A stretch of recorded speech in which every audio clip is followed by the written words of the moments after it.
Well, in today's video, I think I've got something that might save a lot of people a lot of headache if you're trying to get this game, Worms W.M.D, to work on Arch. Now, this game has kind of, for as long as I can remember, had problems with Linux. It just kind of will not start, and when it does start, it's a bit of a mess. However, I think I've solved these issues. Now, what would happen on Arch is, when I would go to launch the game, it would just crash and just would not work. Even using the included run.sh wouldn't work, and it was just a bit of a mess. And if we go over to the ProtonDB page, it seems that a lot of people have had exactly the same issue. And of course, what people are doing is, they're adding things to the launch options. They're messing with this file here. Yeah, they're doing all kinds of things to get the game to work. However, for me, on Arch Linux, it was incredibly simple to solve this issue. All I needed to do was install two packages. So if we go ahead and open up our terminal, the command that you need to fix the game is this.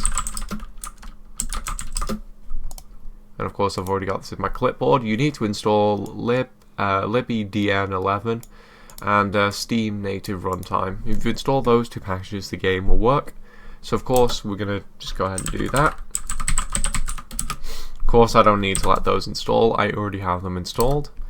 And then what you need to go ahead and do is, once you've done that, close out of that, and you want to run Steam from the native one, because if I use the runtime, it just wouldn't work.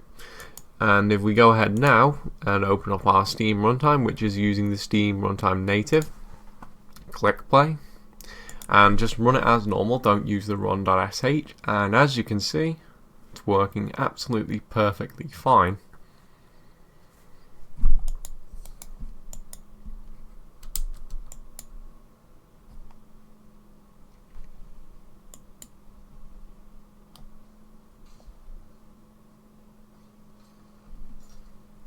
And there you go. Everything seems to be working absolutely perfectly.